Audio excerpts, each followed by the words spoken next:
आगे बढ़ते हैं नेक्स्ट सवाल पे। ये मेरे हिसाब से तुमको समझ में आ गया होगा। The main function of carbohydrate are to provide energy. क्यों?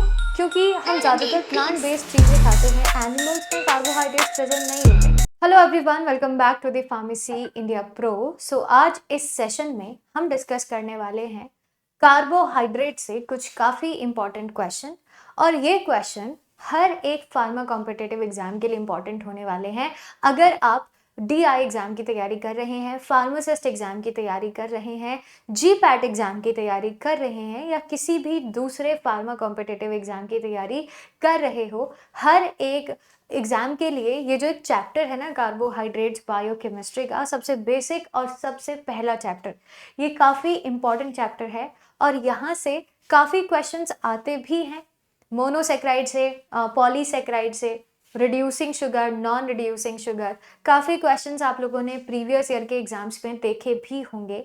तो आज के इस सेशन में हम इसी चैप्टर के क्वेश्चन, इसी टॉपिक के क्वेश्चन डिस्कस करने वाले हैं। और ये क्वेश्चन ज़्यादातर जो सवाल हैं ये प्रीवियस ईयर बेस्ड क्वेश्चन को ध्यान में रखते हुए ही डिज़ाइन किए गए हैं। स्टार्ट करते हैं आज के इस सेशन को और बढ़ते हैं आगे। लेकिन अगर आप पहली बार फार्मेसी इंडिया प्रो पर आ रहे हैं, इस क्लास को ज्वाइन कर रहे हैं, तो मेक श्योर कि आप फार्मेसी इंडिया मोबाइल ऐप को ज़रूर डाउनलोड कर लीजिए गूगल प्ले स्टोर से, क्योंकि अगर आपको टेस्ट सीरीज ज्वाइन करनी है, कोई कोर्स ज्वाइन करना है अपने एग्जाम्स की तैयारी के लिए, तो वो आप यहाँ से ईजिली कर सकते हैं। आप फार्मेसी इंडिया सर्च कर लीजिएगा गूगल प्ले स्टोर पे और सामने आ जाएगा। इसी के साथ ही साथ फार्मेसी इंडिया की जो ऑफिशियल वेबसाइट है वहाँ पर भी आप विजिट कर सकते हैं, pharmacyindia.co.in, जहाँ आपको लेटेस्ट अपडेट्स, जॉब अपडेट्स, कहाँ कौन से सेक्टर में कितनी जॉब्स आई हैं, सब कुछ यहाँ पर आपको मिल जाएगा। कॉलेज डिटेल्स है, सब्जेक्टिव ब्लॉग्स, सारी चीज़ें, सबकी इंफॉर्मेशन आपको इस एक वेबसाइट पर मिल जाएगी। एंड फार्मेसी इंडिया प्रो के जो दूसरे सोशल प्लेटफॉर्म्स है, WhatsApp and Instagram and Telegram, इन सभी की लिंक भी आपको दी गई है डिस्क्रिप्शन बॉक्स में, उसको भी ज्वाइन कर लेना। चलिए आगे बढ़ते हैं, आज के इस क्लास को आगे बढ़ाते हैं सबसे पहले क्वेश्चन के साथ। और सबसे पहला सवाल जो आज के सेशन का है कार्बोहाइड्रेट से, that is which of the following is the simplest form of carbohydrate and can not be further hydrolysed. सवाल आपसे पूछा गया है कि इनमें से कौन सा एक ऐसा कार्बोहाइड्रेट है, पहली चीज कि वो सिंपलेस्ट है, और दूसरा कि उसको आप फर्दर हाइड्रोलाइज नहीं कर सकते हैं। फर्दर हाइड्रोलाइज का मतलब है कि आप उसको आगे नहीं तोड़ सकते। अब जैसे मैं ओलिगोसेक्राइड की बात करूं तो ये वो कार्बोहाइड्रेट होते हैं जिनके अंदर दो या दो से ज्यादा मोनोमेरिक यूनिट प्रेजेंट होती है। पॉलीसेक्राइड के अंदर बहुत सारी more than 10 monosaccharide units present होती है। लेकिन अगर मोनोसेक्राइड को देखा जाए तो मोनो मीन्स सिंगल, एक ऐसा कार्बोहाइड्रेट जो एक सिंगल मोनोमेरिक यूनिट से मिलकर बना हो, उसको आप कहते हैं मोनोसेक्राइड। तो ऑब्वियसली बात है कि आंसर भी यही हो जाएगा, क्योंकि अगर वो सिंगल मोनोमेरिक यूनिट से मिलकर बना है तो उसको आप फर्दर तोड़ ही नहीं सकते हो। इसका जो फर्दर हाइड्रोलाइज ये किया ही नहीं जा सकता। ठीक है, तो answer is option C, monosaccharides. Examples आप लोग जानते ही होंगे, जैसे कि बहुत सारे एग्जाम्पल है, ग्लूकोज, फ्रक्टोज, गैलेक्टोज, मैनोज और वगैरह वगैरह। These are the examples of monosaccharides. ठीक है, चलिए, the classification of carbohydrates is based on the number of sugar units. Monosaccharide जैसे ग्लूकोज, फ्रक्टोज, मैनोज, गैलेक्टोज, ये वो सिंगल यूनिट शुगर है जो कि सिंपलेस्ट फॉर्म ऑफ कार्बोहाइड्रेट भी होती है, और इनको फर्दर तोड़ा नहीं जा सकता है स्मॉलर शुगर मॉलिक्यूल्स में। ठीक है, okay. Next question, what is the general chemical formula? काफी बार सुना होगा आप लोगों ने, फॉर मोस्ट कॉमन कार्बोहाइड्रेट्स। सारे कार्बोहाइड्रेट्स के लिए, ज्यादातर कार्बोहाइड्रेट्स के लिए एक जनरल फॉर्मूला यूज होता है। आपको सामने ऑप्शन है, आपको बताना है कि कौन सा होगा। जनरल फॉर्मूला इज CnH2O का होल n। ठीक है, ये, या फिर CH2O इसका होल n। ठीक है, तो यहां पर जो C है that is number of carbon atoms, यहां पर जो n है that is number of carbon atoms, है ना। आंसर इज CH2 का होल n। अब इसके बाद मैं आपको एक एग्जांपल भी बताती हूँ, जैसे ग्लूकोज है। ग्लूकोज के अंदर आपको पता है कि number of carbon atoms is 6, तो इस फॉर्मूला के अकॉर्डिंग जो आंसर हो जाएगा दैट विल बी C6H12O6। ठीक है, तो answer is C6H12O6। Same as ribose के लिए अगर मैं लिखूं तो राइबोज शुगर जो है ये भी एक मोनोसेक्राइड है और इसके अंदर total number of carbon atoms होते हैं 5। तो इसके अकॉर्डिंग अगर चला जाए C5H10O5 ये आंसर हो जाएगा। ठीक है, तो ये कुछ एग्जाम्पल हैं जिनकी हेल्प से आप इजीली क्या, और ये वो फॉर्मूला है जिसकी हेल्प से आप इन एग्जाम्पल्स के इजीली जो फॉर्मूला है उसको कैलकुलेट कर सकते हो। समझे, इंपॉर्टेंट है ये भी। लगता है कि इंपॉर्टेंट नहीं है लेकिन कभी कभी सवाल आ जाता है और इतने कंफ्यूजिंग यहाँ पर ऑप्शंस दिए गए हैं कि आप देखते ही कंफ्यूज हो जाओगे। ये भी याद रखना कि क्योंकि कार्बोहाइड्रेट एक ऑर्गेनिक मॉलिक्यूल है यानी CHO, ये प्रेजेंट होता है 1:1, इसकी रेशियो है 1 कार्बन 2 हाइड्रोजन और 1 ऑक्सीजन। ठीक है, next, what are the primary functions of carbohydrate in the body. हमारी बॉडी के अंदर कार्बोहाइड्रेट का प्राइमरी फंक्शन क्या है। ठीक है, आपके ऑप्शंस हैं building muscle mass, storage and structural framework, transporting material in the blood या फिर रेगुलेटिंग हार्मोन लेवल। तो इनमें से कौन सा सबसे प्राइमरी काम है कार्बोहाइड्रेट का हमारी बॉडी में। क्या ये मसल मास बनाता है। आप तो जिम में जाते होंगे, आपको पता होगा मसल मास बनाने के लिए हम प्रोटीन यूज करते हैं। ठीक है, क्या ये स्टोरेज एंड स्ट्रक्चरल फ्रेमवर्क के लिए इंपॉर्टेंट है। बिल्कुल। क्या ये ट्रांसपोर्ट मटेरियल्स मतलब मटेरियल्स को ट्रांसपोर्ट करता है। नहीं। हार्मोन लेवल्स को रेगुलेट करेगा ना। Answer is option number B, storage and structural framework. For example storage की अगर मैं बात करूं तो glycogen stored form of carbohydrate in animals. Framework, structural framework के लिए हमारे पास सेल्यूलोज है। ठीक है, प्लांट के अंदर एक स्ट्रक्चरल कार्बोहाइड्रेट होता है सेल्यूलोज। तो इस तरीके से याद रखना कि कार्बोहाइड्रेट्स का जो प्राइमरी फंक्शन होता है वो है स्टोरेज का और दूसरा प्राइमरी फंक्शन होता है स्ट्रक्चरल फ्रेमवर्क का। ठीक है, आगे बढ़ते हैं नेक्स्ट सवाल पे। ये मेरे हिसाब से तुमको समझ में आ गया होगा। The main function of carbohydrate are to provide energy in the form of glucose, store energy in the form of glycogen. ठीक है, and provide structural framework in the form of cellulose. तो तीनों चीजें याद रखिएगा। आगे बढ़ते हैं, अगला सवाल, which of the following is a reducing sugar. इनमें से कौन सा एक रिड्यूसिंग शुगर का एग्जाम्पल है। पहले ये समझिए व्हाट इज रिड्यूसिंग शुगर। अगर किसी भी कार्बोहाइड्रेट में फ्री अल्डिहाइड या फ्री कीटोन ग्रुप प्रेजेंट हो, ठीक है, वही चीज कहलाती है रिड्यूसिंग शुगर। ठीक है, उसी को ही आप रिड्यूसिंग शुगर बोलते हैं। अब इसको याद करने का एक इजी सा तरीका है, चलो ये ठीक है, इससे भी याद रख लो, या फिर आप ऐसे भी याद रख सकते हैं कि कोई भी ऐसा कार्बोहाइड्रेट जो कि पॉजिटिव स्पेलिंग टेस्ट या फिर पॉजिटिव बेनेडिक्ट टेस्ट, इन दोनों का टेस्ट अगर पॉजिटिव आ रहा है, रिजल्ट पॉजिटिव आ रहा है ना, तो वही चीज रिड्यूसिंग शुगर होती है। एग्जाम्पल बहुत इजी है। एग्जाम्पल के लिए आप याद रख सकते हैं सारे के सारे मोनोसेक्राइड्स, जितने भी मोनोसेक्राइड्स हैं वो सब, और कुछ डाइसेक्राइड जैसे लैक्टोज और माल्टोज। तो these are the examples of reducing sugar. ठीक है, यहाँ से आप इजीली याद रख सकते हैं। इसके अलावा सुक्रोज, स्टार्च, सेल्यूलोज, क्योंकि स्टार्च और सेल्यूलोज पॉलीसेक्राइड है, ये भी और ये भी, और सुक्रोज के अंदर कोई फ्री एल्डिहाइड और फ्री कीटोन ग्रुप नहीं प्रेजेंट होता है, ना ही वो पॉजिटिव स्पेलिंग टेस्ट या पॉजिटिव बेनेडिक्ट टेस्ट आपको रिजल्ट उसका पॉजिटिव देगा।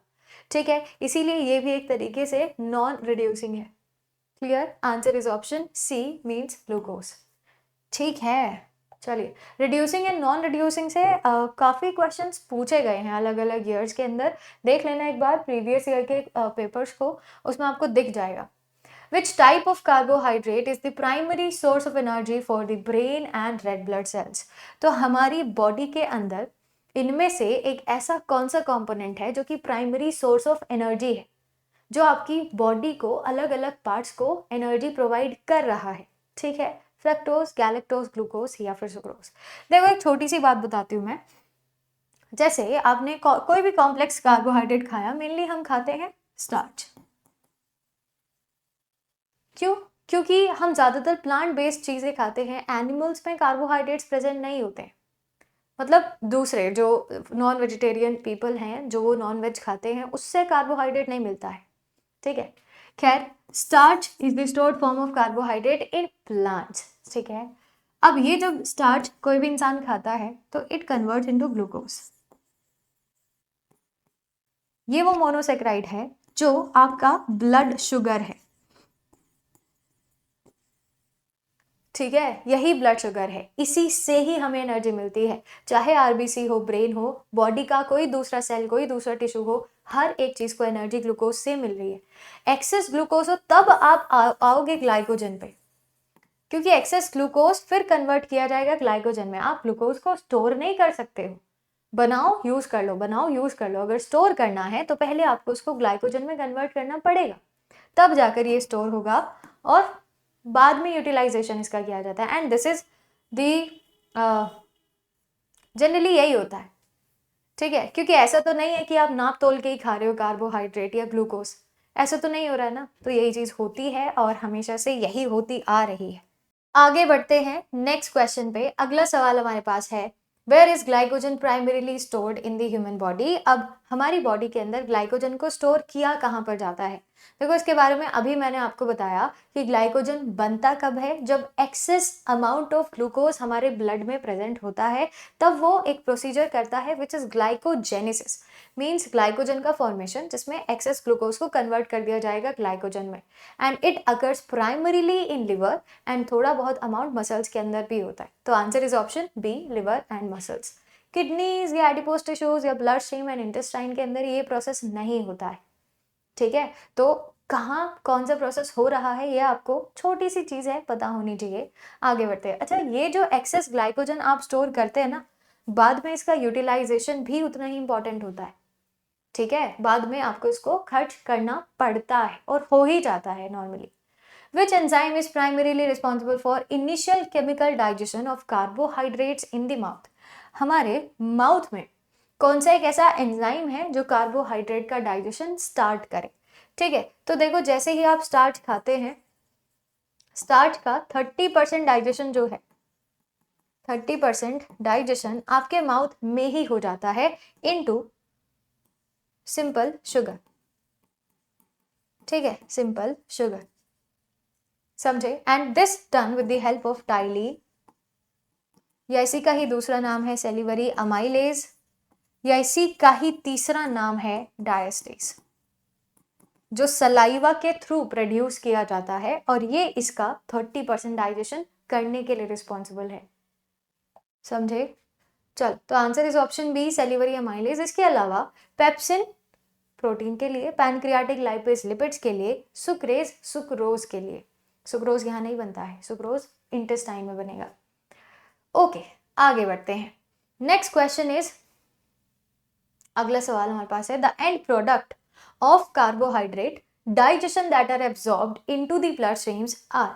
अभी कुछ समय पहले मैंने आपको बताया था कि जब भी आप स्टार्च खाओगे उसका and product is glucose, and glucose एक तरीके से मोनोसेक्राइड है, सिंपलेस्ट यूनिट ऑफ कार्बोहाइड्रेट, ये सिंपलेस्ट फॉर्म ऑफ कार्बोहाइड्रेट, ठीक है भाई। डाइजेशन का मेन मकसद क्या होता है कि कॉम्प्लेक्स चीज को सिंपलर फॉर्म में कन्वर्ट करें। Complex is starch, simple is glucose, तो glucose is a type of monosaccharide, ठीक है। एंड प्रोडक्ट ग्लूकोज है जो कि एक मोनोसेक्राइड का एग्जाम्पल है। आगे बढ़ते हैं। The absorption of glucose and galactose in the small intestine occurs via which transport mechanism. अब आपसे पूछा गया है कि जो एब्जॉर्प्शन होता है ग्लूकोज एंड गैलेक्टोज का, दोनों ही मोनोसेक्राइड्स हैं, इन दोनों का जो एब्जॉर्प्शन होगा स्मॉल इंटेस्टाइन में, वो कौन से ट्रांसपोर्टेशन की हेल्प से होता है। सिंपल डिफ्यूजन मींस इजीली वो एक साइड से दूसरी जगह चले जाते हैं। फैसिलिटेटेड डिफ्यूजन मतलब किसी ना किसी चीज की हेल्प लेंगे। एक्टिव ट्रांसपोर्ट यूजिंग SGLT1 को ट्रांसपोर्टर या फिर ऑस्मोसिस। तो जो ट्रांसपोर्टेशन होता है या जो एब्जॉर्प्शन होता है इन चीज़ों का वो होगा with the help of SGLT1। ठीक है, तो answer is option C, active transport means इसके अंदर आपको एनर्जी खर्च करनी पड़ेगी, ऑब्वियस सी बात है ना। इसके अलावा फैसिलिटेटेड डिफ्यूजन या फिर सिंपल डिफ्यूजन या फिर osmosis, these are the examples of passive transportation, जिसके अंदर आपको रत्ती भर भी एनर्जी खर्च नहीं करनी पड़ती है क्योंकि चीज़ें अलोंग द कॉन्सेंट्रेशन और प्रेशर ग्रेडियंट मूव हो रही है। बट एक्टिव ट्रांसपोर्टेशन के अंदर क्योंकि आप चीज़ों के अगेंस्ट जा रहे हो, है ना, तो इसीलिए वहाँ पर अपोज करना होता है किसी चीज़ का, तो यही से glucose and galactose are absorbed into the intestinal cells by an active transport mechanism, जिसके अंदर सोडियम ग्लूकोज को ट्रांसपोर्टर का यूज होगा।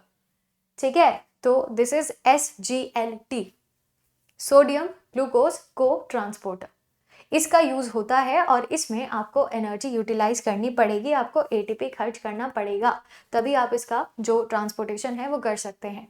Dietary fibre, a type of carbohydrate, is important for digestion because what is dietary fibre? Cellulose. कहाँ पाया जाता है? Plant में। क्या हम उसको खाते हैं? बिल्कुल, आप सेल्यूलोज निकाल के नहीं खाते। It is a type of structural polysaccharide. ठीक है, ग्लूकोज से ही मिलकर बना है, तो फिर डाइजेस्ट क्यों नहीं हो रहा? स्टार्च भी तो ग्लूकोज से मिलकर बना है, वो तो हम डाइजेस्ट कर ले रहे।